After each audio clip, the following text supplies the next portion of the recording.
Deixa eu contar aqui, né, Elvira? Então, essa sessão, pessoal, a gente trouxe de volta uma sessão que era a sessão, a senhora Elvira aqui, né, que me ajudou a trazer essa sessão de novo aqui para o hospital.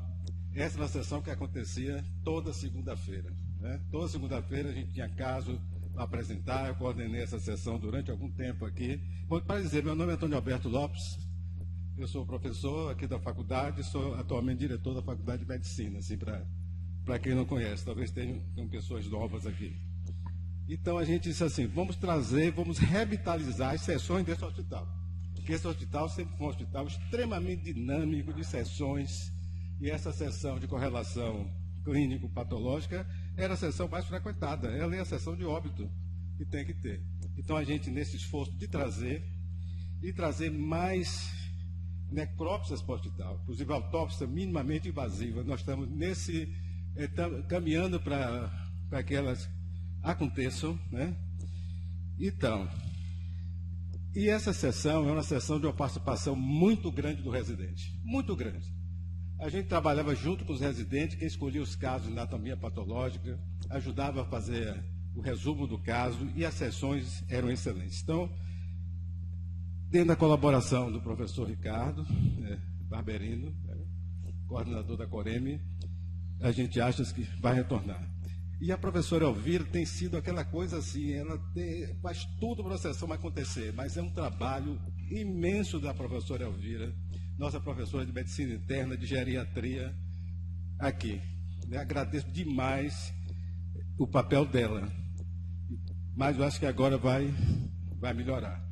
Então, é uma sessão que tem o caso clínico, né? A gente passou, inclusive, para conhecimento de todos vocês, a gente via por WhatsApp, bota no Instagram também, o caso, e é importante, você vai ter a apresentação, né, do caso aqui, pela residente, né, de Cardio, Ana Luísa Albuquerque, né, a professora Adriana Latado, né, a professora Adriana Latado, do Departamento de Medicina Interna, vai discutir o caso, o ecocardiograma também, nossa professora, não pensei que fosse você, mas você é a residente que vai falar. Tá bem, então residência, seu nome?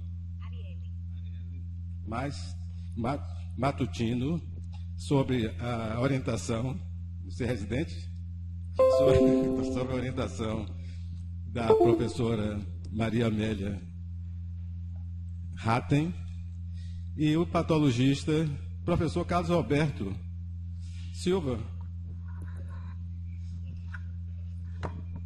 É o Felipe Basto e o professor Carlos Alberto, o tutor orientador. Não é isso?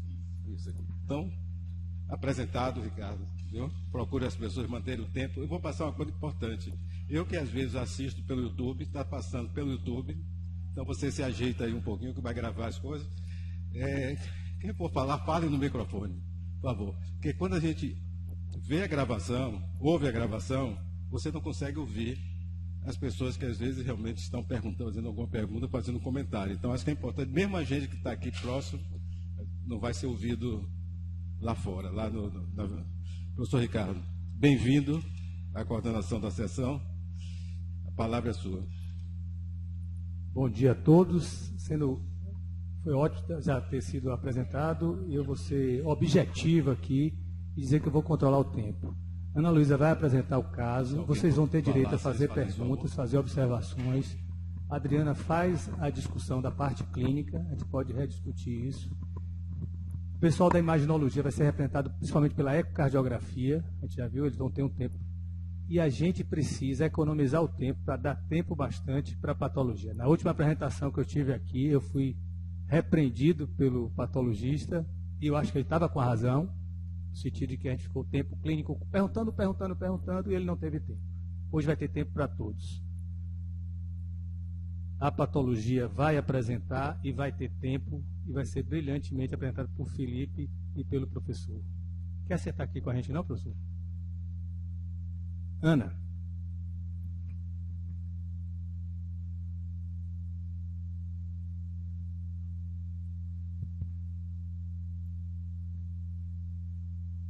Bom, pessoal, bom dia. Primeiramente, obrigado pelo convite, obrigado pela presença de todos aqui, todas também. Meu nome é Ana Luísa, eu sou residente do 2º ano de cardiologia aqui do hospital e vou estar apresentando o caso clínico da sessão de hoje. Vamos lá, nosso paciente é um paciente do sexo masculino de 39 anos, técnico de enfermagem, evangélico, natural e procedente de Salvador, daqui da Bahia.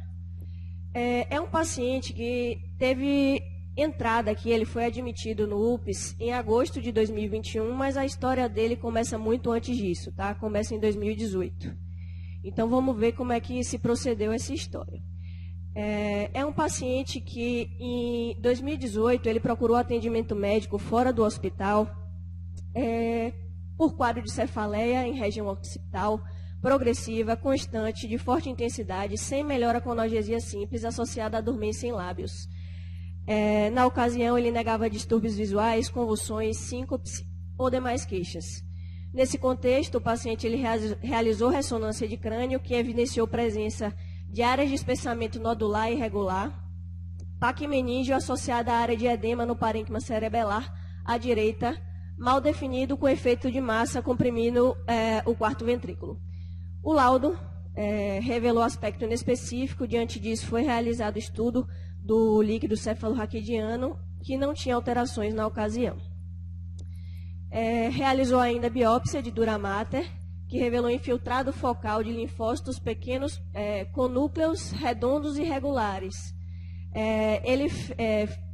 Ele tinha essa lâmina com esse diagnóstico, a lâmina foi revisada em outro serviço, que foi evidenciado tecido fibroso cicatricial na revisão. Ele recebeu um diagnóstico de paquimeningite hipertrófica idiopática, e com isso, ele iniciou o tratamento com corticoterapia por cerca de 3 meses, tá? No mesmo período, o paciente apresentou dor em quadril bilateral, realizou ressonância de articulações sacroiliacas com o diagnóstico de sacroileite, que teve um tratamento concomitante com o diagnóstico de paquimeningite hipertrófica. O paciente, em 2018, ele usou dexametasona por 3 meses. Após o tratamento, o paciente manteve-se assintomático por um período de cerca de 2 anos. Então, em torno de 2019 e 2020, ele não apresentou nenhum sintoma. Então, em março de 2021, ele iniciou o quadro de febre diária, noturna, sem sudorese ou perda de peso associadas, foi reinternado em outra unidade para investigação, sendo identificado, nesse contexto, um derrame pericárdico de grau moderado, associado a troponina positiva, derrame pleural à esquerda e esplenomegalia. Nesse contexto, o paciente realizou tomografia de tórax, que evidenciou um aneurisma de aorta descendente em seu trajeto junto ao hiato diafragmático com calibre máximo de 5,4. Recebeu alta para acompanhamento ambulatorial, visto a estabilidade clínica do paciente, em uso de colchicina, tendo em vista o derrame pericárdico. Aqui, em março de 2021, ele apresentou esses sintomas. Após um mês, paciente em domicílio, tratamento com colchicina, o paciente relata que evoluiu com dispneia progressiva aos moderados esforços, ou seja, ao realizar caminhadas, ao subir escadas, com episódios irregulares de febre, mantendo períodos de febre. Procurou novamente assistência médica externa ao UPS, sendo reinternado em 28 de abril para maior investigação diagnóstica. Repetiu alguns exames, o ecocardiograma, que demonstrou persistência do derrame pericárdico moderado, e realizou uma angiotomografia de aorta toracoabdominal, ilíacas e de membros inferiores, que revelou aumento do aneurisma visto previamente em angiotomografia. Ele tinha o calibre máximo de 6 por 4,2, com extensão longitudinal de 11,7, ou seja, o aneurisma ele aumentou. E, além disso, um afilamento luminal com estenose na origem da artéria mesentérica superior. Realizou uma pericardiocentese para estudo do líquido pericárdico. Foram drenados no contexto 500 ml de líquido serohemático, e a citologia, o que tinha de alterado era apenas a quantidade de hemácias. Tá? Em relação à biópsia de pericárdio,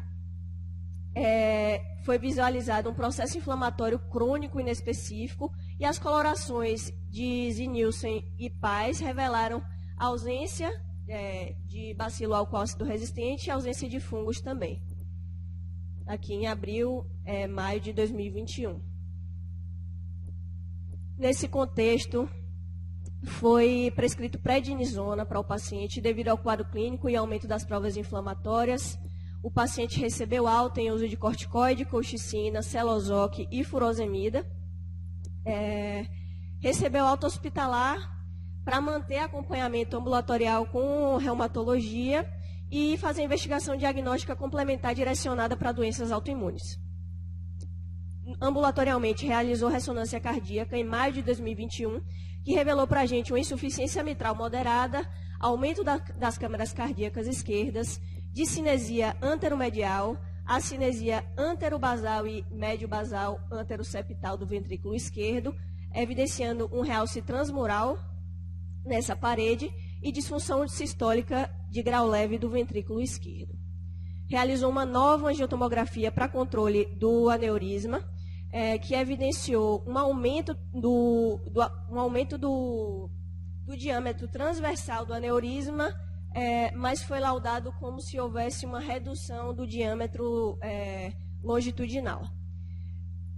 O aspecto dessa angiorressonância tinha um aspecto sugestivo de pseudoaneurisma, tinha um espessamento parietal acometendo os segmentos proximal e médio da artéria mesentérica superior, nesse laudo, determinando uma estenose suboclusiva de maior que 90%.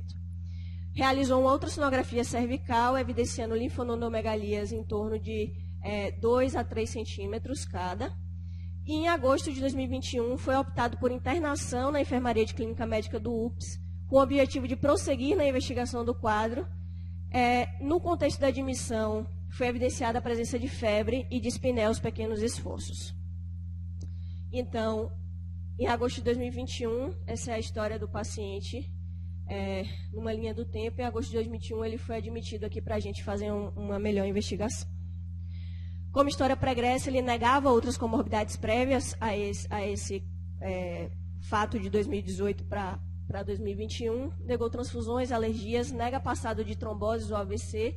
Ele referiu uma cirurgia prévia de retirada de nódulo axilar há 10 anos. Eu questionei ele, não soube me informar se era um linfoma, se era um nódulo. Refere não ter feito anatomia patológica, mas, segundo o paciente, foi por uma questão estética. Antecedentes familiares, nada muito digno de nota. O pai falecido por doença parenquimatosa do fígado secundária à doença alcoólica. Hábitos de vida, negou tabagismo, etilismo ou uso de drogas ilícitas e exercícios físicos regulares durante a semana.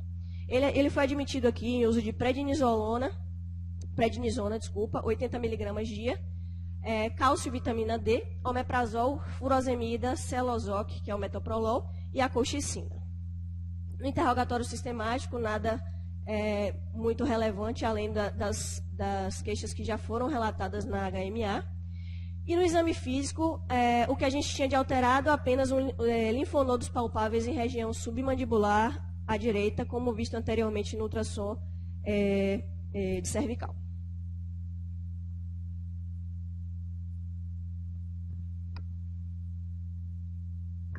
Bem, se alguém tiver alguma pergunta, faça agora. Acho que todo mundo... o caso meio difícil, né? Se a gente fosse resumir, um senhor de meia idade que fez uma pacmeningite, usa corticoide, não é isso? E, ao longo do tempo ele tem uma sacroileite, aí tome mais corticoide e depois ele desenvolve um quadro febril em que ele tem derrame pericárdico. E é tratado com colchicina e mais corticoide.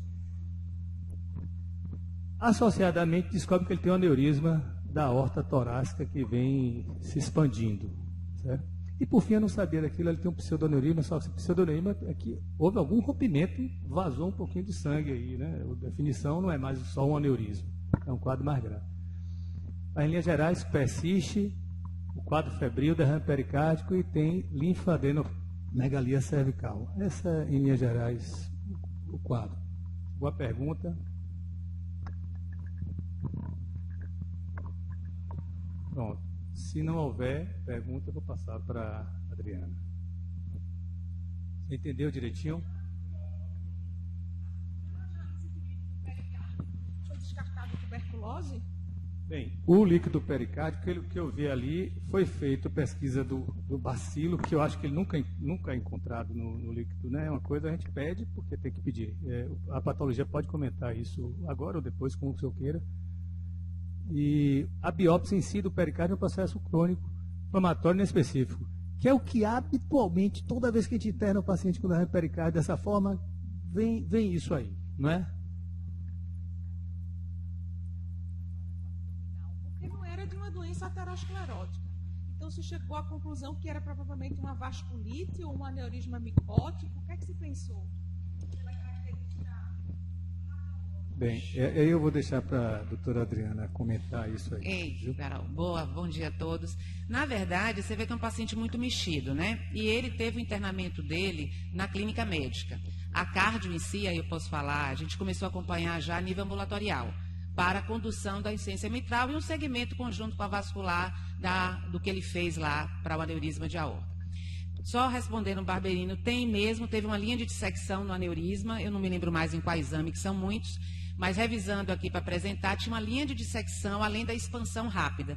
Então, o que vocês vão ver que aconteceu depois foi decorrente dessa urgência que aconteceu na interpretação do aneurisma.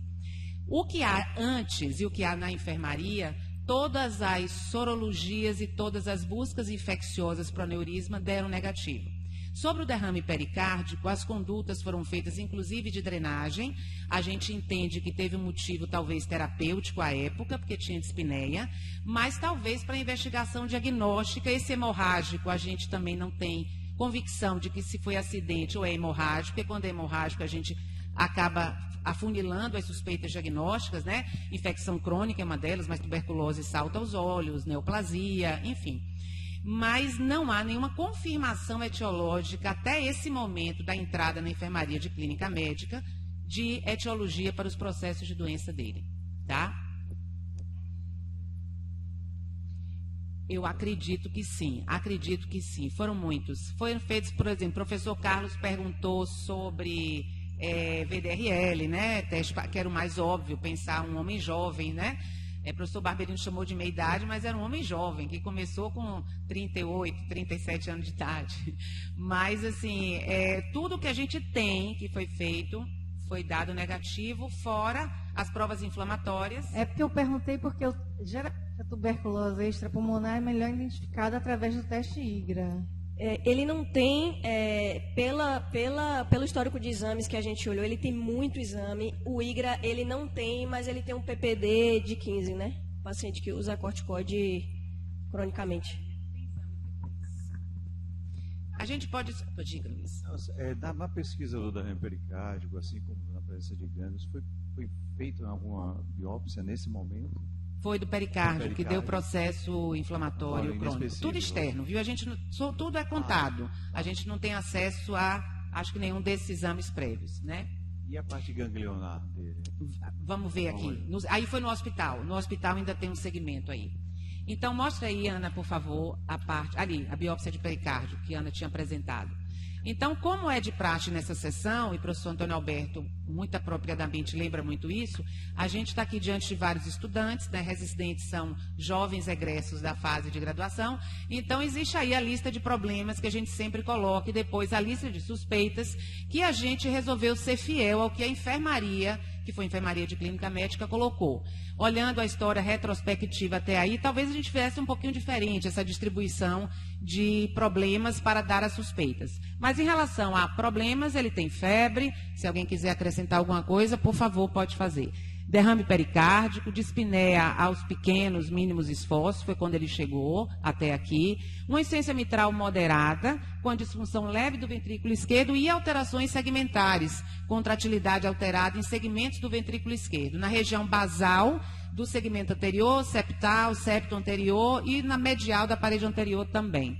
Numa linfadenomegalia cervical, esplenomegalia no curso da doença, um aneurisma em transição tóraco-abdominal que expandiu rápido e fez uma linha de dissecção, estenose de artéria mesentérica suboclusiva e um passado de uma PAC meningite que está associada a vários problemas de saúde, né? Pode ser infeccioso crônico, pode ser neoplasia, pode ser doença inflamatória crônica, né? E a sacroileite 2018. Pode passar, por favor, Ana. Essas foram as suspeitas colocadas. Aliás, vocês querem botar algum problema mais? Já ia seguir por causa do tempo. Eu estou com o tempo na cabeça. Alguém quer fazer suspeitas diagnósticas? Tuberculose já foi colocada aqui, mas alguém quer levantar possibilidades para esse caso?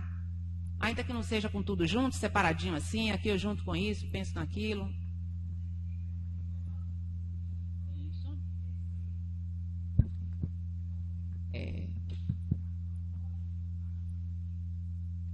As autoimunes como um todo, pensando nas vasculites, poderiam entrar aí. Não é a apresentação que a gente vê habitual, né?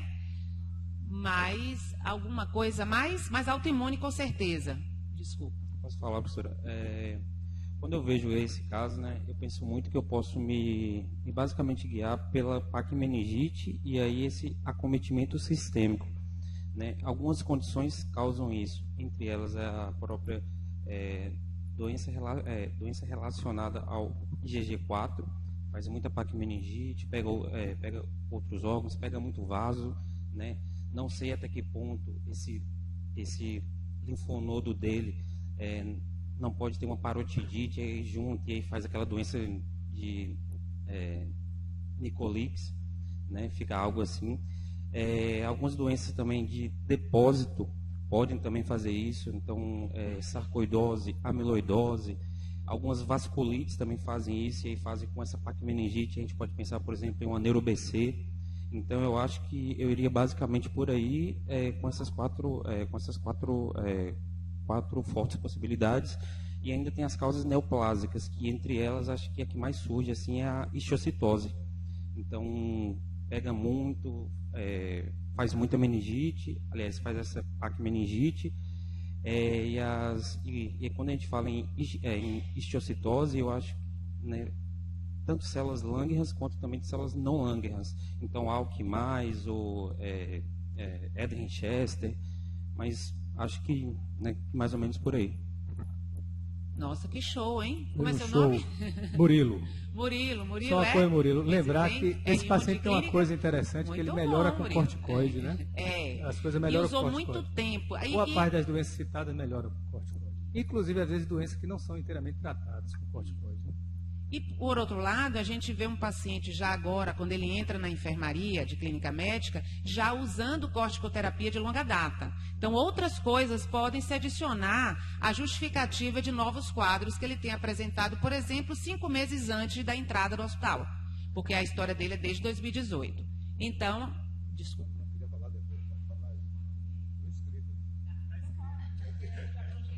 É o seguinte, só uma coisa assim. A professora Adriana perguntou, você teria alguma coisa mais para colocar na lista de problemas? Eu perguntei assim, você não queria fazer uma lista de problemas mais sintética? Porque sempre a coisa é a seguinte, quer dizer, a lista de problemas ficar muito ampla, ela passa a não ser muito uma de grande ajuda. Então, eu não sei, não parei assim realmente para ver, mas acho que a síndrome febril é uma coisa importante, eu acho que a pericardite foi importante, eu acho que o que está envolvendo essa artéria, né, a neuroesmática, me pareceu uma coisa importante, quer dizer, porque quando eu faço esse problema, eu penso em diagnóstico, mas eu penso em ações também. Certo? O que é que pode levar à morte, coisas desse tipo, e se isso implica em alguma intervenção. Porque quando eu coloquei isso, eu fiquei pensando aqui, bom, tem febre, mas muitas coisas podem dar febre, doença infecciosa pode dar febre, doença do colágeno pode dar febre, uma vasculite pode dar febre.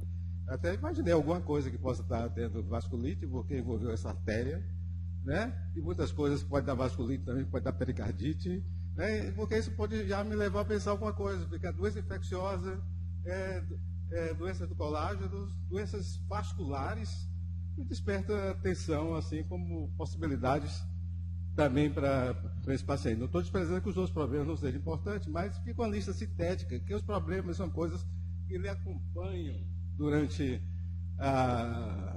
o segmento do paciente. Por exemplo, se chegar no final e ver que esse paciente tem lúpus, por exemplo, o problema vai ser lúpus, por exemplo, né? O que reúne esses outros problemas. É uma coisa assim, mas a lista está boa. Apenas que eu tenha cuidado com aquelas listas imensas que se aprende às vezes na semiologia, né? Tem 20 problemas no paciente. Eu digo, tem 20 sinais e sintomas e achados, mas vamos sintetizar isso nas coisas realmente assim mais mais relevantes aqui. Mas eu estou achando ótima a discussão. Ele ali é residente ou é... Hein? Murilo é residente da Clínica Médica. Muito bem, parabéns. Vamos em frente. Eu quero ser o chato, nós temos 21 minutos de apresentação. Eu vou só mostrar o que a enfermaria colocou, né? E assim, a enfermaria de clínica listou essas possibilidades diagnósticas, o IgG4 ali que o Murilo lembrou bem. Eu quero, assim, eu acredito, embora a gente não tenha acompanhado isso, que parte das outras possíveis suspeitas foram excluídas do primeiro momento, porque ele já tinha testes negativos. Ele já tinha trazido exames de imagem de toda a natureza, sorologias, autoanticorpos, a reumato do hospital já tinha visto um pouco o paciente. Então, ficaram essas possibilidades diagnósticas em princípio, tá? Vou passar para a Ana para fazer o segmento. Bom, gente, vamos lá. Eu vou apresentar rapidamente alguns dos exames externos que o paciente trouxe.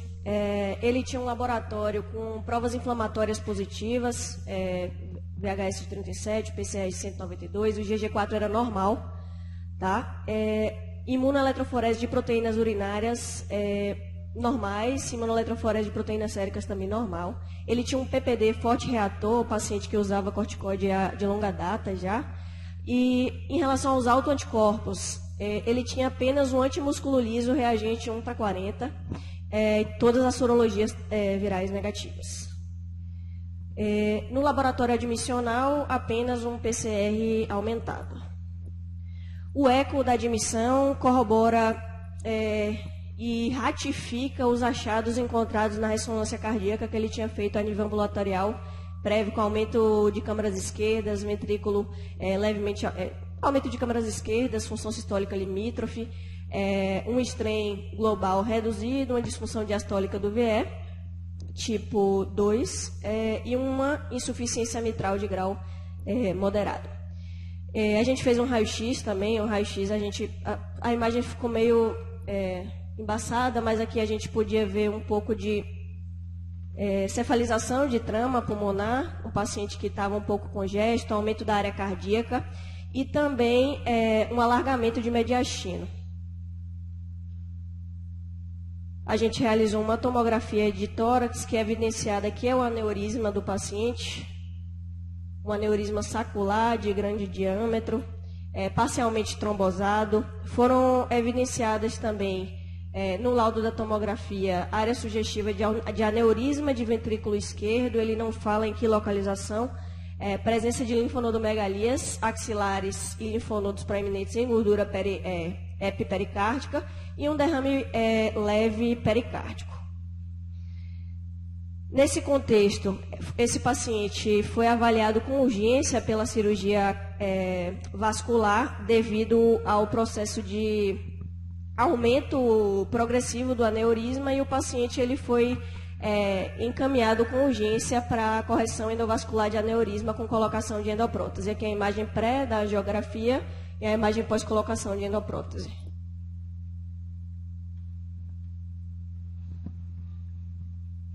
Nesse contexto, o paciente, a gente contactou as pequenas cirurgias, o paciente fez uma biópsia de linfonodo submandibular.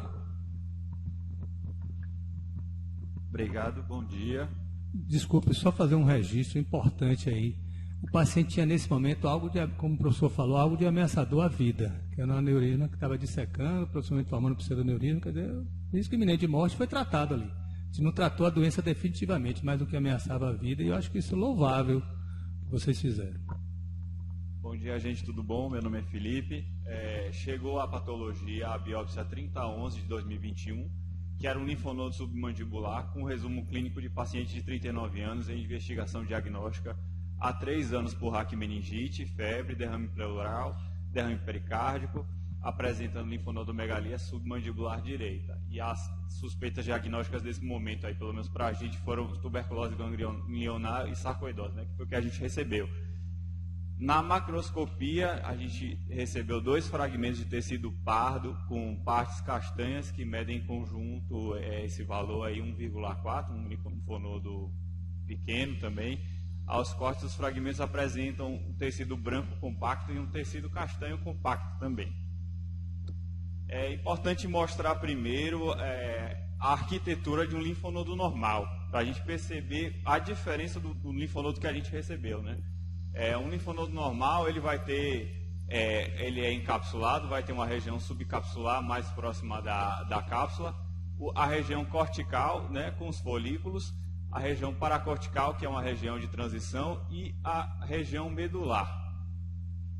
E o que a gente recebeu foi um linfonodo dessa forma, né? Um linfonodo quase que não tem mais aquela arquitetura, né, folicular. A gente tem uma grande quantidade aqui do que a gente vai ver mais quando se aproximar melhor, de que são granulomas.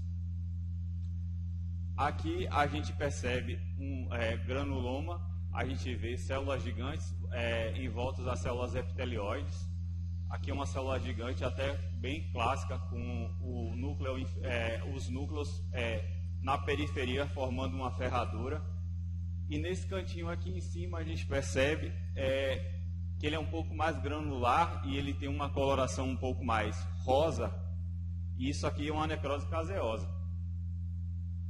Aqui, vendo mais de perto, a mesma coisa, a gente consegue ver essas células epitelioides, essa célula gigante aqui, e a necrose caseosa aqui no cantinho, mais granular, diferente do resto da imagem. A projeção não está tão boa assim para a gente ver uma diferença interessante, não. É mandatório fazer colorações para a gente já imaginar, com granuloma e com necrose caseosa, imaginar doenças infecciosas, né, como a tuberculose. Nesse caso aqui foi uma coloração de Ziehl-Neelsen, ela foi negativa, ela é uma coloração que, até vocês comentaram sobre isso, é uma coloração pouco sensível, mas ela tem uma especificidade muito alta. Então, se a gente localizasse pelo menos um bacilo, já teria como transformar isso como positivo, né? Então, mesmo sendo uma sensibilidade baixa, então a gente não tem como descartar também, né? Aqui uma imagem mais próxima, não tem. E como seria um linfonodo ou algo, na verdade, com uma coloração positiva? A gente ia ver o bacilo rosa. Aqui tem uma quantidade absurda. Se a gente tivesse achado pelo menos um, a gente já colocaria como positivo, né? Então, essa biópsia saiu como a microscopia, como secções mostram fragmentos de linfonodo com arquitetura distorcida pela presença de múltiplos granulomas, constituídos por macrófagos epitelioides e alguns deles com células gigantes multinucleadas, além de áreas com necrose central tipo caseosa. E a pesquisa álcool-ácido resistente foi negativa, né? Sim.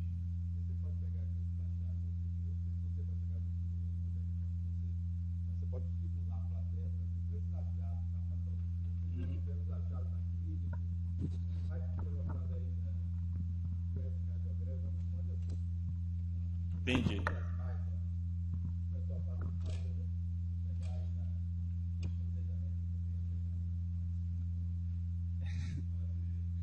Pronto. O que vocês acham, assim, vendo granulomas com necrose caseosa, o que vocês imaginam que vocês podem encontrar? O que poderia ser? Vocês têm algum tipo de diagnóstico, algum diagnóstico diferencial, alguma coisa?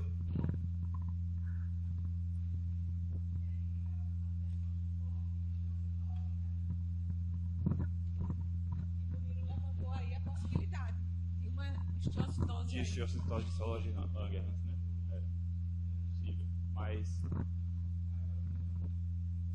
a necrose caseosa já...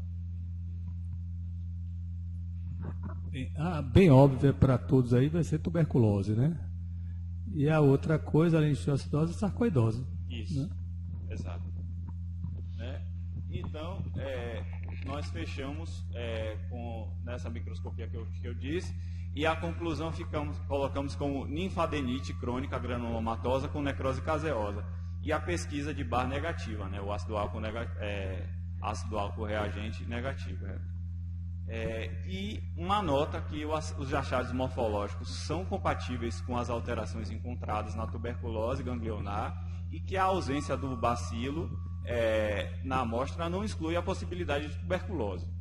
E aí foi essa a contribuição da patologia até esse momento. Deixa eu fazer só um comentário, Felipe. Quando eu falei da baixa sensibilidade da coloração, é principalmente no líquido. E aí o professor Carlos pode até me falar depois, assim, se Carlos Alberto, se a gente encontra realmente, né? Se a gente pega o líquido do pericárdio e manda para lá, se vai encontrar. Eu fico sempre imaginando um bacilo lá nadando, né? Eu acho que ele não fica, não. Bom dia a todos. Realmente é muito difícil encontrar no líquido bacilo alcoácido resistente, a gente vai encontrar mais no tecido mesmo, tá? Eu só queria fazer um breve comentário a respeito dos outros achados histológicos de biópsias que não foram feitas no nosso serviço e que tinha lá uma paquimeningite crônica, uma pericardite crônica, me parece.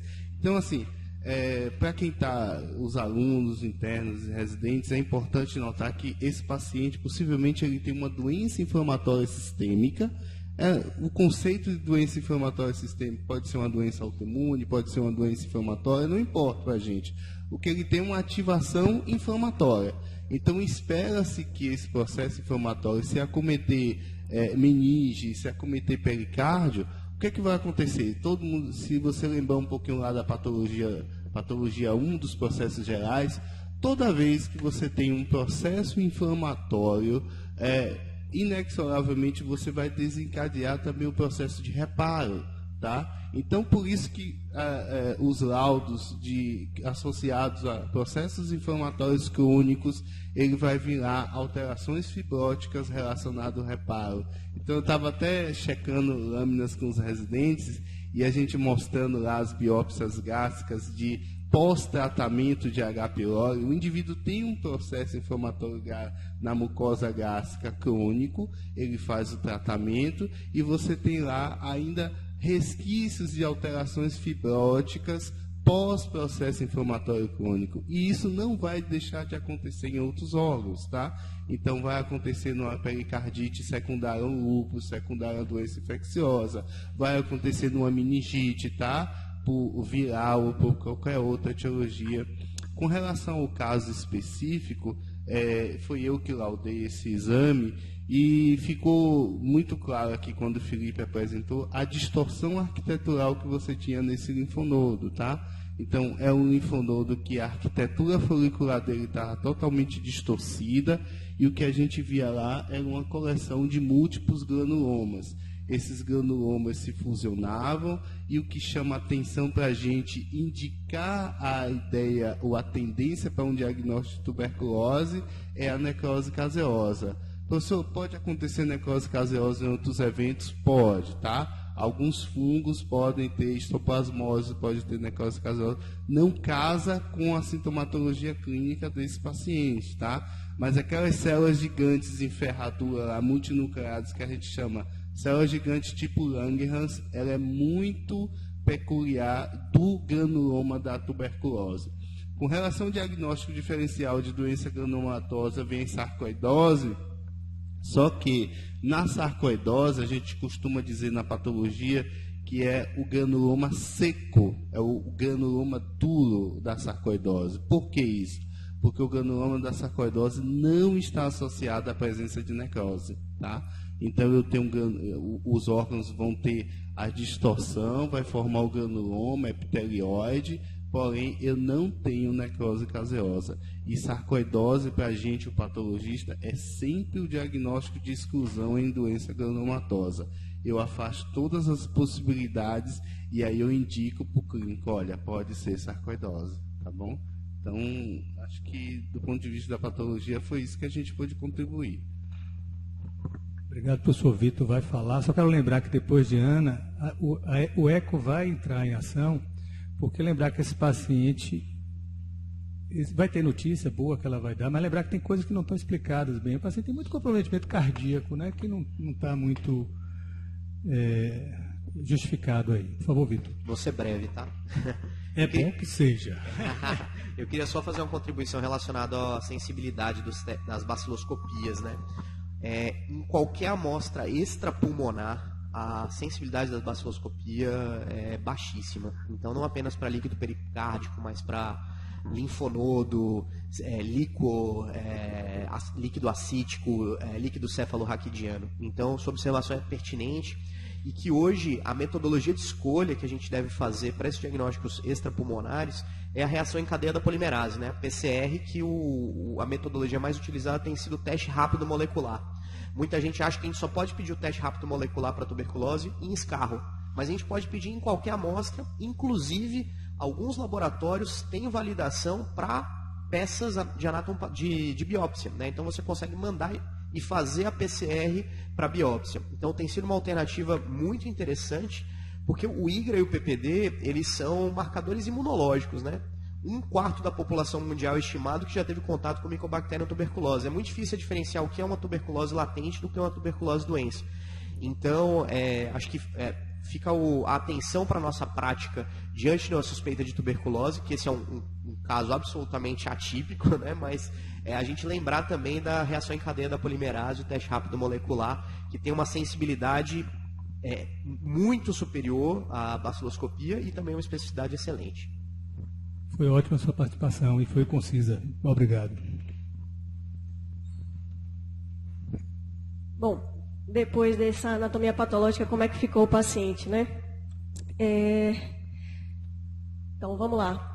O paciente que tinha forte suspeita clínica, tem uma anatomia patológica com granulomatose caseosa, é um paciente que tem um PPD de 15, a gente realmente não fez o TRM-TB por não ter disponibilidade na casa, mas a gente, na verdade, o pessoal da clínica na época optou pelo tratamento com RIP por 6 meses, associado a isso ao desmame de corticoide que o paciente vinha fazendo uso de 1 mg/kg dia.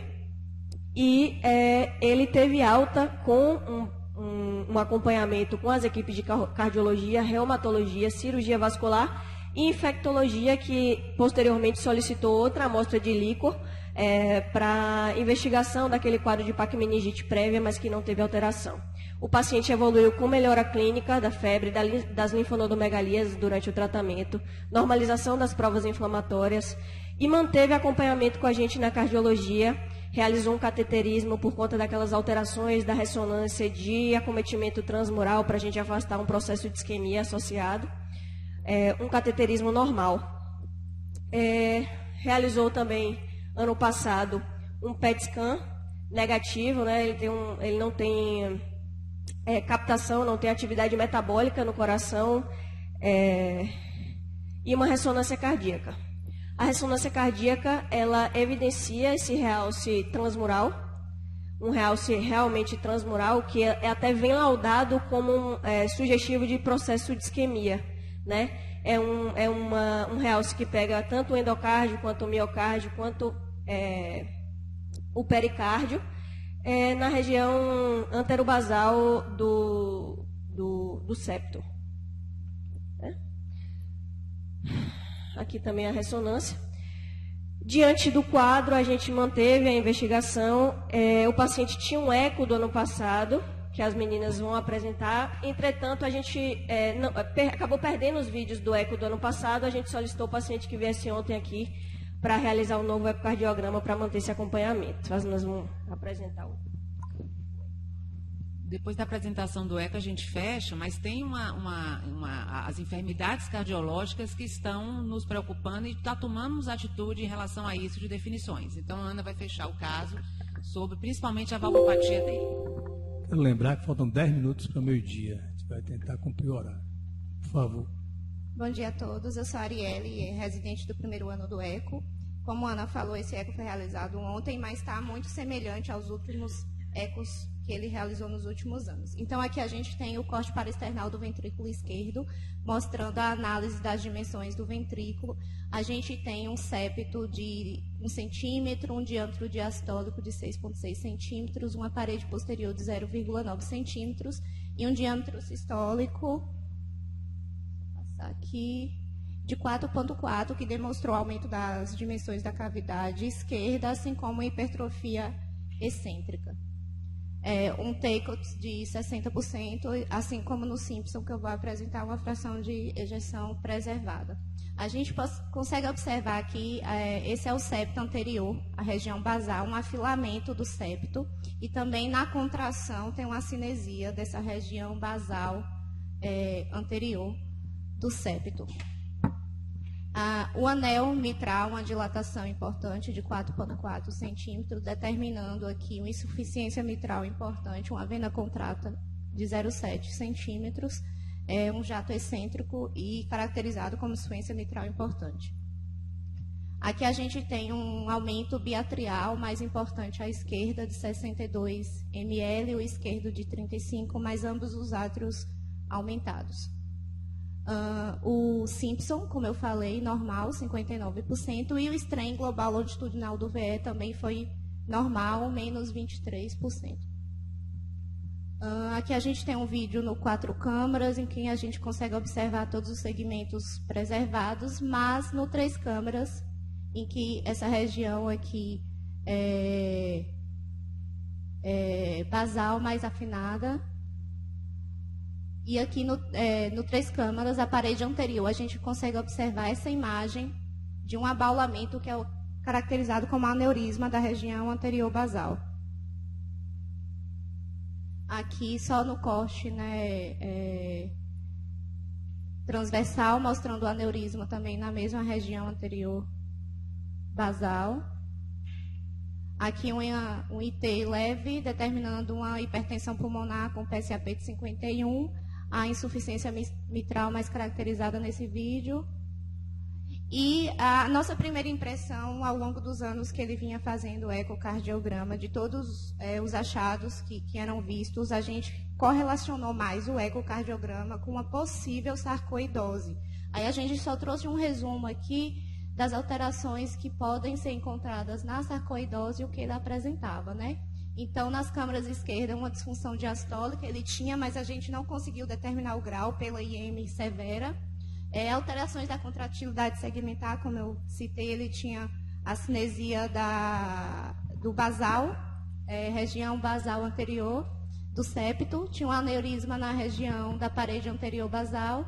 A pressão de ejeção dele estava preservada, mas na sarcoidose a gente pode ter uma redução da pressão de ejeção. O afilamento do septo basal, como eu mostrei na sarcoidose, pode estar acontecendo. A IM secundária pela dilatação do anel. Nas câmaras direitas, a gente pode ter uma disfunção do VD, mas foi analisado, o VD dele estava preservado. A hipertensão pulmonar e a insuficiência tricúspide secundária, que ele também apresentava.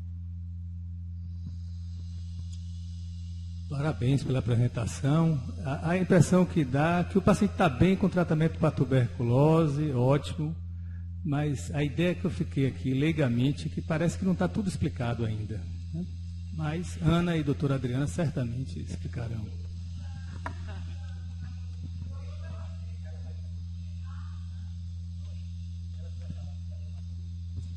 Bom, só lembrando, o paciente tem uma fração de ejeção maior do que 50, mas tem uma insuficiência mitral com um volume regurgitante de 130 ml, mais ou menos, né? Então, a fração de ejeção do paciente está superestimada.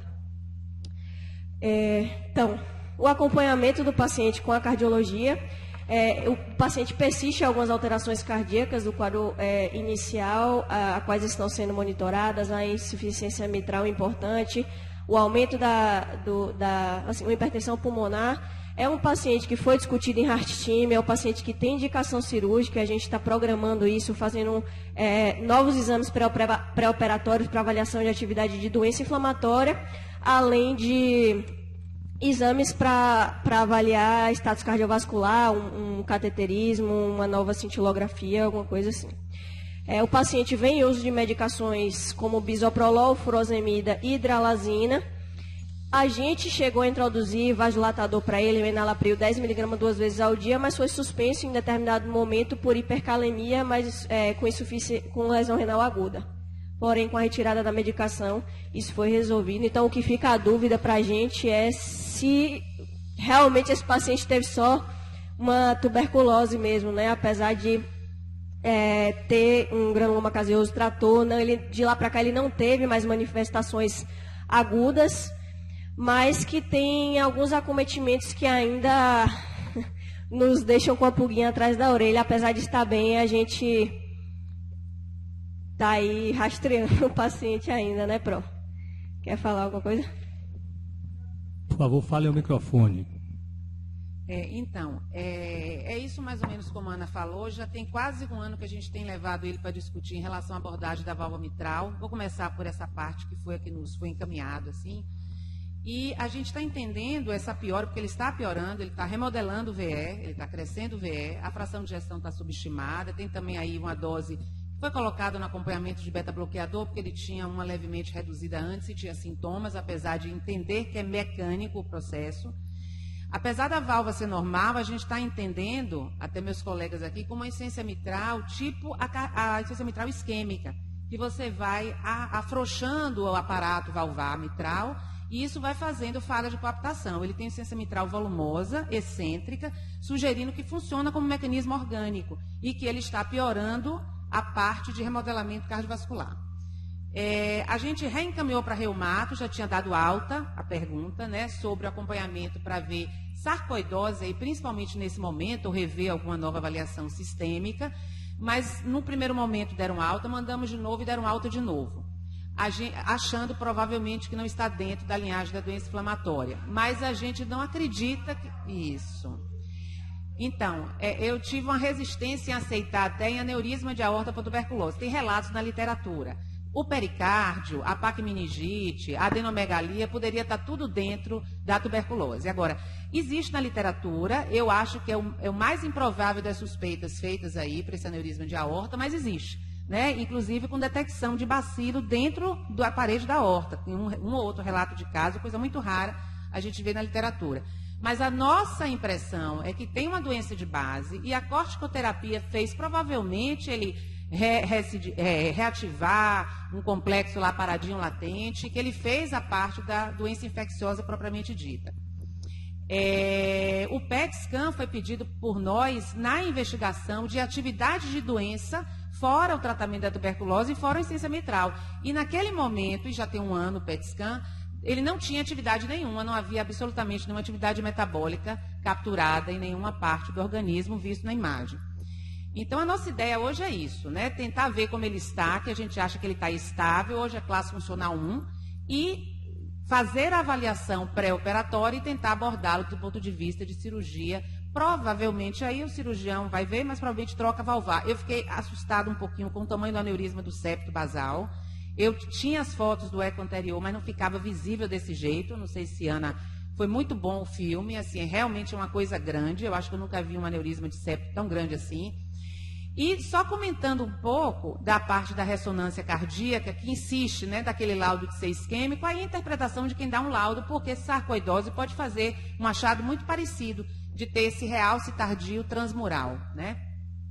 Mas lembrar também, uma coisa que a gente discute, que sarcoidose pode dar vasculite, e vasculite coronariana com síndrome coronariana aguda também é relatado na literatura, da sarcoidose de acometimento exclusivo do coração, que é raro, ou coração dentro da doença sistêmica, né? Só lembrar que essa possibilidade, do ponto de vista teórico, ela existe também. Artéria coronariana, e dele ter feito um sofrimento. Mas pode fazer uma instabilidade de endotélio, não faz aterosclerose. E aí pode fazer uma trombose de resolução espontânea. O CAT já foi bem tardio em relação à alteração segmentar, 2 anos, 1 ano, do primeiro achado de alteração segmentar, e ele pode ter um CAT sem doença arteriosclerótica obstrutiva. Não é? Olha, esse caso não é um caso... Ajude. A discussão aqui não vai solucionar tudo. A gente vai ficar com a pulga atrás da orelha.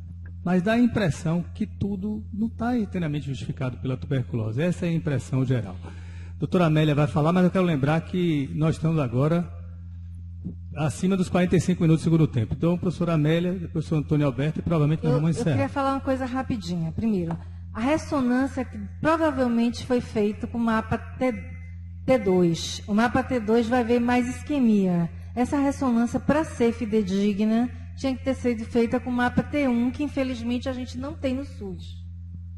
Então é bom lembrar que deu isquemia, mas provavelmente a técnica não foi adequada. Sugere. Mas é porque tinha que ser com outra técnica. E 2, eu queria sugerir inibidor de GLT2 que a gente usa em todas as fases da insuficiência cardíaca. Só essa coisa do ressonância, eu quero alertar para isso, porque vários residentes que estão ali da cardiologia em peso, esses laudos, Rockley, que é um grande defensor da ressonância, um grande exame, e ele está certo, mas esse laudo da ressonância que vem escrito, que é infarto, eu acho que quem dá o laudo deveria rever essa posição. O que ele pode ver ali é necrose, porque quando ele fala infarto, eu sei que infarto seria a morte celular para um patologista, assim, mas para o clínico fica dando a impressão que o camarada tem doença aterosclerótica. E, na verdade, ele teve algum processo que levou à necrose naquele local e sugere que tenha sido o infarto pela a morte celular isquêmica. Por mim, nós estamos encerrados, não porque o caso acabou, mas eu achei a apresentação muito boa e que bom que deixou dúvida. Mas que bom que a gente melhorou o paciente, mas ele precisa de mais coisa. Está no tempo regulamentar, 1 minuto. Ok. Repara, essa sessão achei espetacular, a sessão. Assim, até para o patologista. Interessante que o Óxido está aqui, não, ele nunca falta aqui nas sessões, mas a gente começou aqui as sessões anatomoclínicas falando, e ele falava da patologia moderna, quer dizer, e o papel da patologia, e como ela é muito envolvida, muito com o aspecto realmente assim, diagnóstico, quer dizer, é parte de tudo isso aqui. E a gente está vendo aqui, a gente fazia sessões anatomoclínicas, o patologista era o último a falar. Aí vinha e fechava as coisas. Até eu falei assim com o Felipe, digo, Felipe, vamos pegar esse dado e entusiasmar. Algumas coisas que eu achei primeiro excelente essa, para o raciocínio clínico, a gente não precisa chegar no final, no diagnóstico, mas tem várias coisas assim interessantes aqui eu colocar. Raciocínio clínico, não tenho dúvida que é o que tem de mais importante da formação médica é o raciocínio clínico. Eu acho que formar bem alguém com raciocínio clínico, eu acho que você está prestando realmente muito a questão do ensino médico. E a sessão anatomiclínica é uma sessão espetacular, que é uma sessão de correlação. Né? Eu acho que o estudante pegar aqui, por exemplo, a gente viu com poucos problemas, a gente legava a coisa. Eu acho que o gânglio passou a ser um problema importante. A gente diz que o problema tem que ser uma certeza. Se você tiver certeza que é sarcoidose vai estar na lista de problema. Certo? Tuberculose, se fosse certeza, estaria nesse problema. Mas você tem certeza, sem chegar ao diagnóstico, mas você sabe que é uma necrose caseosa, não foi isso? É um problema. Porque a necrose caseosa, ela abre algumas possibilidades. No raciocínio clínico, a gente leva em consideração prognóstico, quer dizer, não é só o mais frequente, mas você tem que pensar em alguma coisa que mata, por exemplo. Não é? Prognóstico. Mas nós existe uma coisa chamada pragmático. Quando se levou em consideração tuberculose, era um raciocínio pragmático. Por quê? Entre as várias coisas que ali estavam, algo que poderia salvar o paciente era tratar para tuberculose. Não está aparecendo que seja o curso clínico exatamente de tuberculose como começa o tratamento. Já tem 6 meses de tratamento? Não. Já tem, ele internou em 2021. Ele teve alta em agosto de 2021 e usou 6 meses de RIP. Não tem mais febre. Quem sabe, pode ser que tenha sido tuberculose. Após o tratamento clínico com RIP, 6 meses, redução de provas inflamatórias, desmame de corticoide, sem novos sintomas. Isso. Manteve só os acometimentos cardíacos prévios, né? Isso, repara só. 1 minuto, o juiz deu mais 1 minuto só. É o seguinte. O raciocínio pragmático, isso aqui, um exemplo. Você conversa muitas vezes assim, você diz assim, esse paciente parece ter um câncer disseminado, né? Mas assim, e se for tuberculose? Pode responder, você começa, tá certo? Às vezes você começa a tratar uma mulher, você colhe a urina e começa a tratar com infecção do trato urinário, como uma cistite aguda, por exemplo. Não teve o diagnóstico ainda, mas é pragmático, porque você pode responder logo, entendeu? Enquanto espera o resultado da cultura. Tá certo? Concorda? Muito bem. Eu acho assim, a gente está querendo começar a raciocínio. Primeiro, deixa eu falar uma coisa assim, pessoal, que eu acho importante. Porque a gente está trabalhando no hospital de autópsia minimamente invasiva. Tá certo? Nós não temos ainda, esse aprendizado de autópsia minimamente invasiva, mas estamos nos organizando, né? Tem a sala, tem o ultrassom lá no local, né? e ter Geraldo lá da Fiocruz está disposto a vir aqui para ajudar no aprendizado. Vai ser assim uma coisa espetacular a gente aumentar o número de autópsias aqui no hospital. Aí o que Eduardo Sturza já disse que a gente já está praticamente organizado para isso. Então, nós que estamos na clínica, na cirurgia, estamos atentos para o paciente que você falece e você vê que esse paciente, você quer fazer autópsia desse paciente, você solicitar a permissão da família, já tem lá o formulário para você pedir a permissão, e a gente entra em contato aqui, Eduardo, Carlos Alberto, você está acompanhando, Carlos Alberto? Está toda essa discussão da autópsia minimamente invasiva, né? Solicitar e entrar em contato com o Geraldo, que aí todo mundo vai aprender a fazer autópsia minimamente invasiva e vai ser uma coisa feita aqui no hospital de uma maneira rotineira. Parabéns, Ricardo, parabéns você, Maria Luísa, parabéns a todos que participaram, achei uma sessão espetacular. Obrigado a todos.